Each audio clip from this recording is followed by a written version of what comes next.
بسم اللہ الرحمن الرحیم۔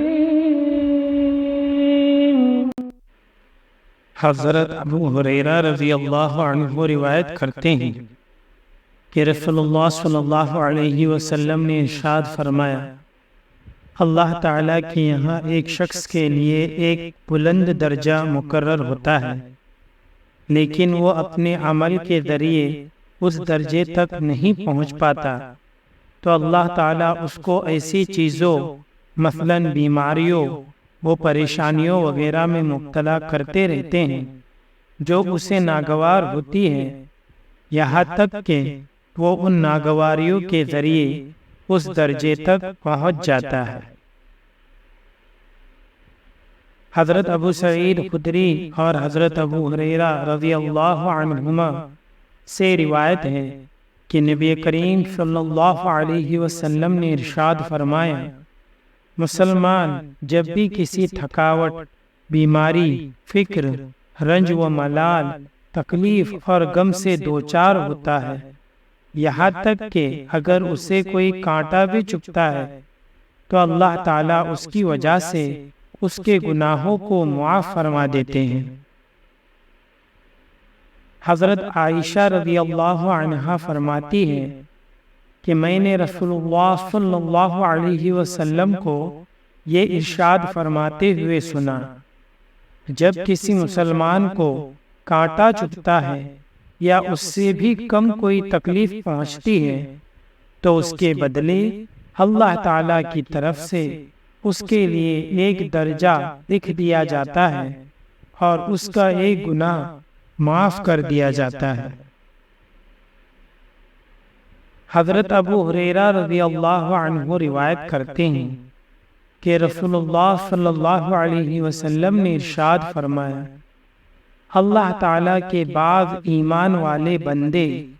اور ایمان والی بندی پر اللہ تعالیٰ کی طرف سے مصائب اور حوادث آتے رہتے ہیں، کبھی اس کی جان پر، کبھی اس کی اولاد پر، کبھی اس کے مال پر، اور اس کے نتیجے میں اس کے گناہ جھڑتے رہتے ہیں، یہاں تک کہ وہ مرنے کے بعد اللہ تعالیٰ سے اس حال میں ملاقات کرتا ہے کہ اس کا ایک گناہ بھی باقی نہیں رہتا۔ حضرت انس بن مالک رضی اللہ عنہ روایت کرتے ہیں کہ رسول اللہ صلی اللہ علیہ وسلم نے ارشاد فرمایا، اللہ تعالیٰ جب کسی بندے کو جسمانی بیماری میں مبتلا کرتے ہیں تو اللہ تعالیٰ فرشتے کو حکم دیتے ہیں کہ اس بندے کے وہی سب نیک اعمال لکھتے رہو جو یہ تندرستی کے زمانے میں کیا کرتا تھا، پھر اگر اس کو شفا دیتے ہیں تو اسے گناہوں سے دھو کر پاک صاف فرما دیتے ہیں، اور اگر اس کی روح قبض کر لیتے ہیں تو اس کی مغفرت فرماتے ہیں اور اس پر رحم فرماتے ہیں۔ حضرت شداد بن اوس رضی اللہ عنہ رسول اللہ صلی اللہ علیہ وسلم سے حدیث قدسی میں اپنے رب کا یہ ارشاد نقل کرتے ہیں، میں اپنے بندوں میں سے کسی مومن بندے کو کسی مصیبت، پریشانی، بیماری وغیرہ میں مبتلا کرتا ہوں اور وہ میری طرف سے اس بھیجی ہوئی پریشانی پر راضی رہتے ہوئے میری حمد و ثنا کرتا ہے تو میں فرشتوں کو حکم دیتا ہوں کہ اس کے ان تمام نیک اعمال کا ثواب ویسے ہی لکھتے رہو جیسا کہ تم اس کی تندرستی کی حالت میں لکھا کرتے تھے۔ حضرت ابو ہریرہ رضی اللہ عنہ سے روایت ہے کہ رسول اللہ صلی اللہ علیہ وسلم نے ارشاد فرمایا، کسی مسلمان بندے اور بندی پر مسلسل رہنے والا اندرونی بخار یا سر کا درد ان کے گناہوں میں سے رائی کے دانے کے برابر بھی کسی گناہ کو نہیں چھوڑتے، اگرچہ ان کے گناہ احد پہاڑ کے برابر ہو۔ حضرت ابو سعید خدری رضی اللہ عنہ سے روایت ہے کہ رسول اللہ صلی اللہ علیہ وسلم نے ارشاد فرمایا، مومن کے سر کا درد اور وہ کانٹا جو اسے چبھتا ہے یا اور کوئی چیز جو اسے تکلیف دیتی ہے، اللہ تعالی قیامت کے دن اس کی وجہ سے اس مومن کا ایک درجہ بلند فرمائیں گے اور اس تکلیف کے باعث اس کے گناہوں کو معاف فرمائیں گے۔ حضرت ابو امامہ باہلی رضی اللہ عنہ سے روایت ہے کہ نبی کریم صلی اللہ علیہ وسلم نے ارشاد فرمایا، جو بندہ بیماری کی وجہ سے اللہ تعالیٰ کی طرف متوجہ ہو کر گڑ گڑاتا ہے تو اللہ تعالیٰ اس کو بیماری سے اس حال میں شفا عطا فرمائیں گے کہ وہ گناہوں سے بالکل پاک صاف ہوگا۔ حضرت حسن رحمۃ اللہ علیہ نبی کریم صلی اللہ علیہ وسلم کا ارشاد نقل کرتے ہیں کہ اللہ تعالیٰ ایک رات کے بخار سے مومن کے سارے گناہوں کو معاف فرما دیتے ہیں۔ حضرت ابو ہریرہ رضی اللہ عنہ رسول اللہ صلی اللہ علیہ وسلم سے حدیث قدسی میں اللہ تعالیٰ کا یہ ارشاد نقل فرماتے ہیں، جب میں اپنے مومن بندے کو کسی بیماری میں مبتلا کرتا ہوں پھر وہ اپنی عیادت کرنے والوں سے میری شکایت نہیں کرتا تو میں اسے اپنی قید سے آزاد کر دیتا ہوں، یعنی اس کے گناہ معاف کر دیتا ہوں، پھر اسے اس کے گوشت سے بہتر گوشت دیتا ہوں اور اس کے خون سے بہتر خون دیتا ہوں، یعنی اس کو تندرستی دے دیتا ہوں۔ پھر اب وہ دوبارہ بیماری سے اٹھنے کے بعد نئے سرے سے عمل کرنا شروع کرتا ہے، کیونکہ پچھلے تمام گناہ معاف ہو چکے ہوتے ہیں۔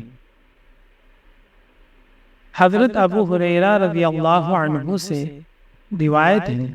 کہ نبی کریم صلی اللہ علیہ وسلم نے ارشاد فرمایا،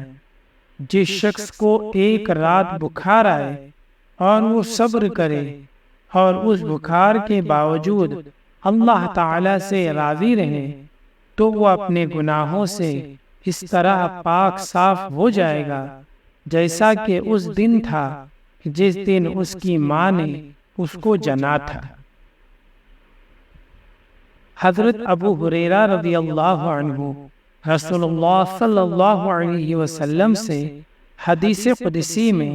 اپنے رب کا یہ ارشاد مبارک نقل فرماتے ہیں، جس بندے کی میں دو محبوب ترین چیزیں یعنی آنکھیں لے لوں اور وہ اس پر صبر کرے اور اجر و ثواب کی امید رکھے تو میں اس کے لیے جنت سے کم بدلے پر راضی نہیں ہوں گا۔ حضرت ابو موسیٰ رضی اللہ عنہ روایت کرتے ہیں کہ رسول اللہ صلی اللہ علیہ وسلم نے ارشاد فرمایا، جب بندہ بیمار پڑ جاتا ہے یا سفر پر جاتا ہے تو اس کے لیے اس جیسے اعمال کا اجر و ثواب لکھا جاتا ہے